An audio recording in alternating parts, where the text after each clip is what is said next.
ಆನೇಕಲ್ ವಿಧಾನಸಭಾ ಕ್ಷೇತ್ರದ ಇಂಡ್ಲವಾಡಿ ಗ್ರಾಮದ ಬಳಿ ಇರುವ ಸೂರ್ಯನಗರ 4ನೇ ಹಂತದಲ್ಲಿ ಕರ್ನಾಟಕ ಗೃಹ ಮಂಡಳಿ ವತಿಯಿಂದ ಸುಮಾರು 100 ಎಕರೆ ಜಾಗದಲ್ಲಿ 80,000 ಆಸನಗಳುಳ್ಳ ಹಾಗೂ ಸುಮಾರು 980 ಕೋಟಿ ರೂಪಾಯಿ ಮೌಲ್ಯದ ಅಂತಾರಾಷ್ಟ್ರೀಯ ಮಟ್ಟದ ಕ್ರಿಕೆಟ್ ಕ್ರೀಡಾಂಗಣ ನಿರ್ಮಾಣವಾಗುತ್ತಿದ್ದು, ಇನ್ನು ಮೇ 23ರಂದು ಸಿಎಂ ಸಿದ್ದರಾಮಯ್ಯರವರು ಮತ್ತು ಡಿಸಿಎಂ ಡಿಕೆ ಶಿವಕುಮಾರ್ ಅಂತಾರಾಷ್ಟ್ರೀಯ ಮಟ್ಟದ ಕ್ರಿಕೆಟ್ ಕ್ರೀಡಾಂಗಣ ನಿರ್ಮಾಣಕ್ಕೆ ಗುದ್ದಲಿ ಪೂಜೆ ನೆರವೇರಿಸಲಿದ್ದು ಎಂದು ವಸತಿ ಸಚಿವರಾದ ಜಮೀರ್ ಅಹಮದ್ ಖಾನ್ ಮತ್ತು ಕರ್ನಾಟಕ ಗೃಹ ಮಂಡಳಿ ಅಧ್ಯಕ್ಷ ಶಿವಲಿಂಗೇಗೌಡರು ಮತ್ತು ಆನೇಕಲ್ ಶಾಸಕ ಬಿ ಶಿವಣ್ಣನವರು ಸ್ಥಳಕ್ಕೆ ಭೇಟಿ ನೀಡಿ ಸಿದ್ಧತೆ ಕುರಿತು ಪರಿಶೀಲನೆ ನಡೆಸಿದರು.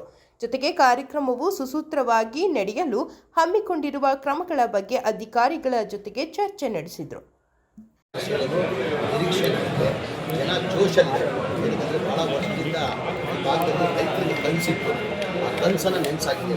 ಆವಾಗ ನಾವು ಅಡ್ಮಿಷನ್ ಮಾಡಿದ್ವಿ KHBಗೆ.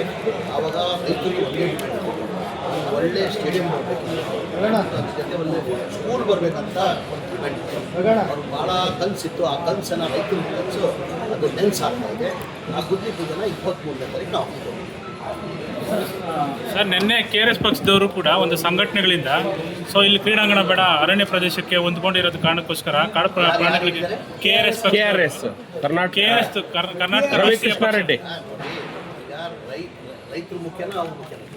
ರೈತರು ಮುಖ್ಯ ಸರ್. ರೈತರು ಸಾಯ್ತಾರೆ ಸರ್. ಮುಂಚೆಯಿಂದ ರೈತರಿಗೆ ಒಂದು ಕಲಿಸಿತ್ತು, ನನಗೂ ಗೊತ್ತಿಲ್ಲ.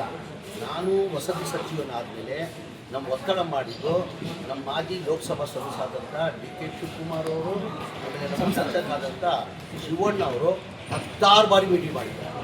10 ಬಾರಿ ರೈತರ ಜೊತೆ ಮೀಟಿಂಗ್ ಮಾಡಿ ಅವರೇ ಸ್ವತಃ ಬರ್ತಿರೋ 10 ಜೊತೆ ಚೆನ್ನಾಗಿದೆ ಮೀಟಿಂಗ್ ಮಾಡಿ ಸ್ಟೇಡಿಯಂ ಆಗಲೇಬೇಕಂತ. ಇವತ್ತು ಏನಾರ ಸ್ಟೇಡಿಯಂ ಆಗ್ತಾ ಇದೆಯಾ, ದುಡ್ಡು ಪೂಜೆ ಆಗ್ತಾ ಇದೆ ಕಾರಣ ಅಂದರೆ ನನಗಿಂತ ಚೇರ್ಮನ್ಗಿಂತ ಹೆಚ್ಚಾಗಿ DK ಸುರೇಶ್ ಅವರು, ಶಿವಣ್ಣ ಅವರು MLA ಇಂದ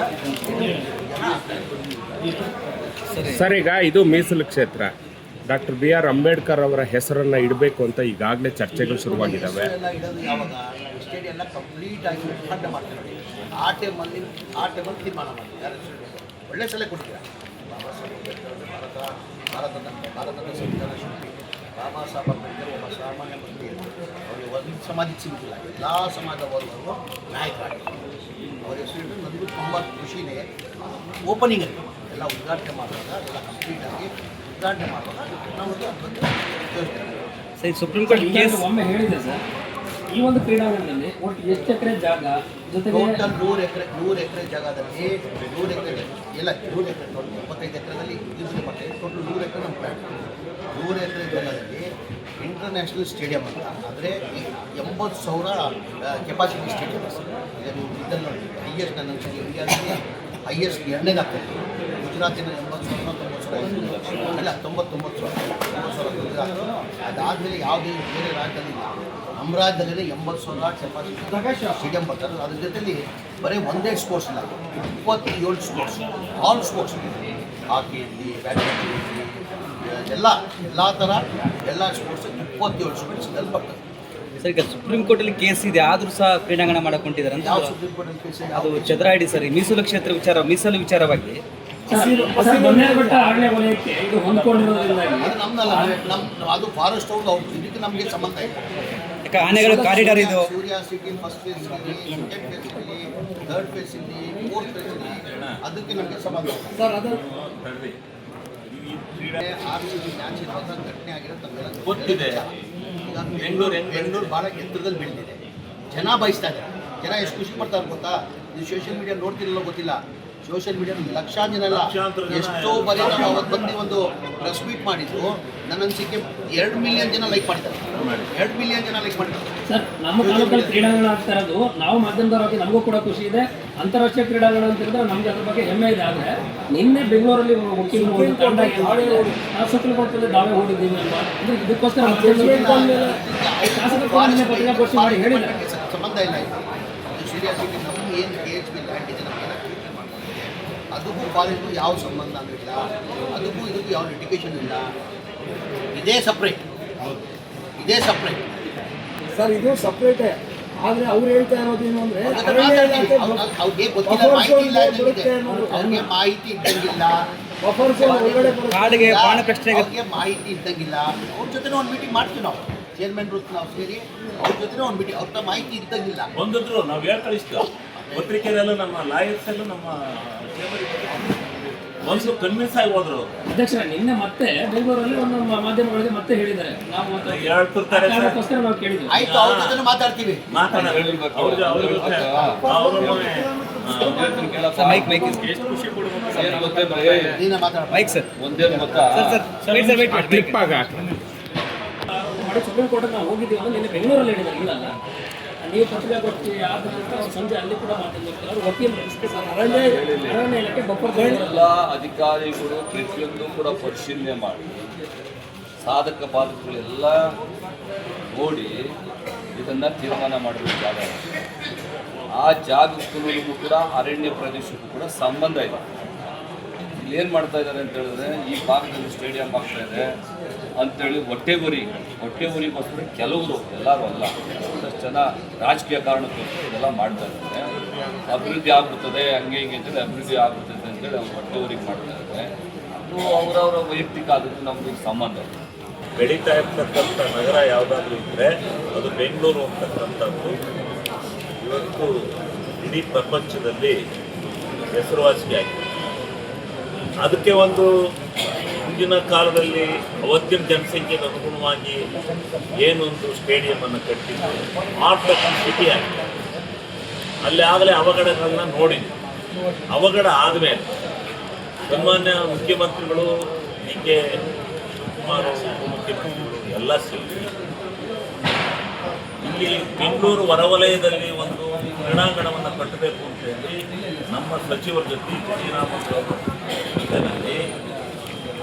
ಚರ್ಚೆ ಮಾಡಿ ಇದು ಮಾಡಿದಾಗ ನಮ್ಮ ಶಿವಣ್ಣವರು ಮತ್ತು ನಮ್ಮ ಡಿ.ಕೆ. ಸುರೇಶ್ ಅವರು ಇನ್ನೂ ಈ ಜಮೀನನ್ನು ಅಕ್ವೈರ್ ಮಾಡ್ಕೊಳ್ಳುವಂಥ ಕಾಲದಲ್ಲಿ ಒಂದು ಇಂಟರ್ನ್ಯಾಷನಲ್ ಮಾನ್ಯುಮೆಂಟನ್ನು ಇಲ್ಲಿ ಕಟ್ತೀವಿ ಅಂತಕ್ಕಂಥ ಆಶ್ವಾಸನೆಯನ್ನು ಜನತೆಗೆ ಕೊಟ್ಟಂಥ ಭರವಸೆಗೆ ಅನುಗುಣವಾಗಿ ಅವತ್ತು ಭರವಸೆ ಕೊಟ್ಟಿದ್ವಿ. ನಮ್ಮ ಹತ್ರ ಇವತ್ತು ಜಾಗ ಇದೆ.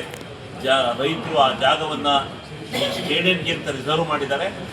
ಆದ್ದರಿಂದ ಅಲ್ಲಿ ಜಾಗ ಮಾಡಕ್ಕೆ ಬಿಡ್ತಾ ಇಲ್ಲ, ನಾವು ಸ್ಟೇಡಿಯಂ ಕಟ್ತೀವಿ ಅಂತಕ್ಕಂಥದ್ದು ಬಂದಾಗ ನಮ್ಮ ಸಚಿವರು ನಾವು ಎಲ್ಲ ಒಪ್ಕೊಂಡು ನಾವು ಕಟ್ಕೊಡ್ತೀವಿ, ನಮ್ಮ KH ಕಟ್ಕೊಡ್ತೀವಿ ಅಂತಕ್ಕಂಥ ವಾಗ್ದಾನವನ್ನು ಮಾಡಿ ಕ್ಯಾಬಿನೆಟ್ಗೆ ಹೋಗಿ ಕ್ಯಾಬಿನೆಟ್ನಲ್ಲಿ ಅನುಮೋದನೆಯಾಗಿ ಬಂದಿದೆ.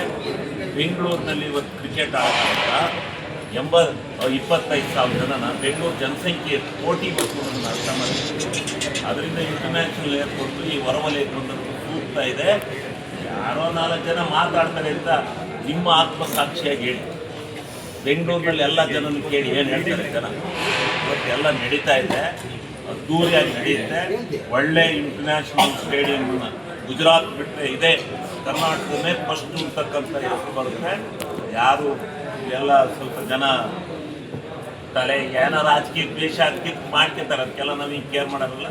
ನಾವು ಅವ್ರು ಯಾರೋ ಹೇಳಿದರೆ ಅವ್ರನ್ನೂ ಲಾಯರ್ಸು ನಮ್ಮ ಚೇಂಬರಿಗೆ ಬಂದಿದ್ದು, ಕಮಿಷನ್ರು ನಾವು ಎಲ್ಲ ಇದ್ದು ಅವರಿಗೆಲ್ಲ ಮಾಹಿತಿ ಕೊಟ್ಟಾಗ ಅವ್ರು ಕನ್ವಿನ್ಸ್ ಆಗಿ ಇಲ್ಲ ನೀವು ಮಾಡಿ ಅಂತ ಹೇಳಿದ್ದಾರೆ. ಮಾಡ್ತಾಯಿದ್ವಿ, ಯಾವುದೂ ಇಲ್ಲ. ಒಳ್ಳೆ ಒಂದು ಇತಿಹಾಸ ಬೆಂಗಳೂರಿಗೆ ಇಂಥ ಇನ್ನೂ 3 ಬೇಕು ಕ್ರೀಡಾಂಗಣ, ಒಂದಲ್ಲ.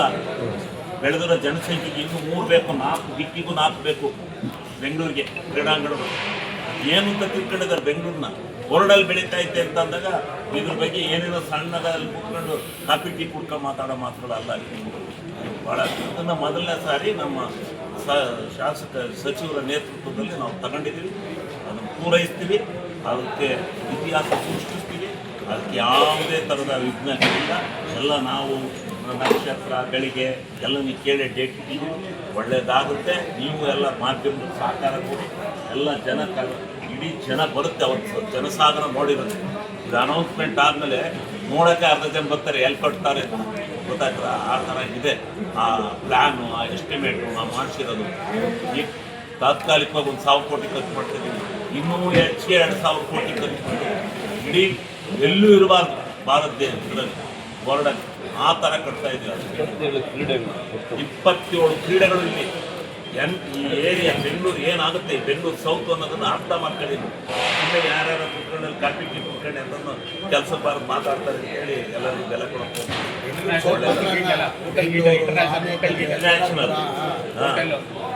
ನಮ್ಮ ರಮೇಶ್ ಅಣ್ಣನ ಒತ್ತಡ ಇದೆ ಪಾಪ ಅವನು ಇಲ್ಲಿ ಇದಾಗಕ್ಕೆ ಬಂದು ಪಾಪ ಏನೋ ದೈವ ಅವನಿಗೆ ಕೊಟ್ಟಿಲ್ಲ ಅವನು ಒತ್ತಡ ಇದೆ ರಮೇಶ್ ಅಣ್ಣ ಒತ್ತಡನು ಅವರು ಹಾಕಿದ್ದಾರೆ ಅವರು ಬಂದಿದ್ದಾರೆ ಅವ್ರದ್ದು ಎಲ್ಲ ಸಹಕಾರ ಇದೆ ಎಲ್ಲ ಜನಪ್ರತಿನಿಧಿಗಳ ಸಹಕಾರ ಇದೆ ದಯಮಾಡಿ ಸಹಕಾರವನ್ನು ಹೆಚ್ಚಿನ ರೀತಿ ಪ್ರಚಾರ ಕೊಟ್ಟು ಜನ ಉಚ್ಚೆತ್ತು ಬರಬೇಕು ಇಲ್ಲಿ ಬಂದು ಇದನ್ನು ವೀಕ್ಷಣೆ ಮಾಡ್ಕೊಂಡು ಹೋಗ್ಬೇಕು ಅನ್ನೋದನ್ನ ಮಾಡ್ತಿದ್ದೀನಿ ಹೇಳಿ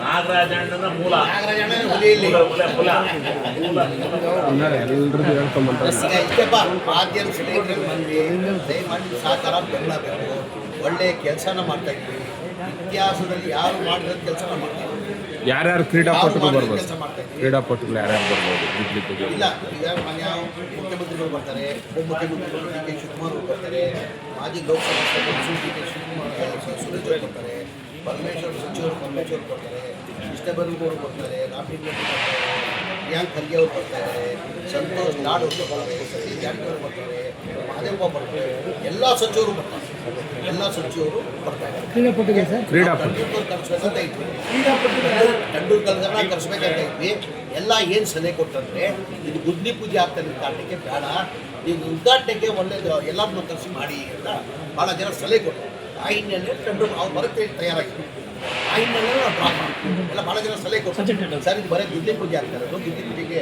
ಬೇಡ ಬೇಕಾಗಿಲ್ಲ ಉಪಯೋಗ ಸರ್ ಬೇರೆ ಯಾರು ಬರ್ತಾರೆ ಸರ್ ರಾಜ್ಯದ ಕ್ರೀಡಾಪಟುಗಳು ಎಲ್ಲ ಸಚಿವರು ನಮ್ಮ ಪಕ್ಷದ ಎಲ್ಲ ಕ್ರೀಡಾಪಟು ಅವರು ಅಶೋಕ್ ಅವರು ಕರೆದಿದ್ವಿ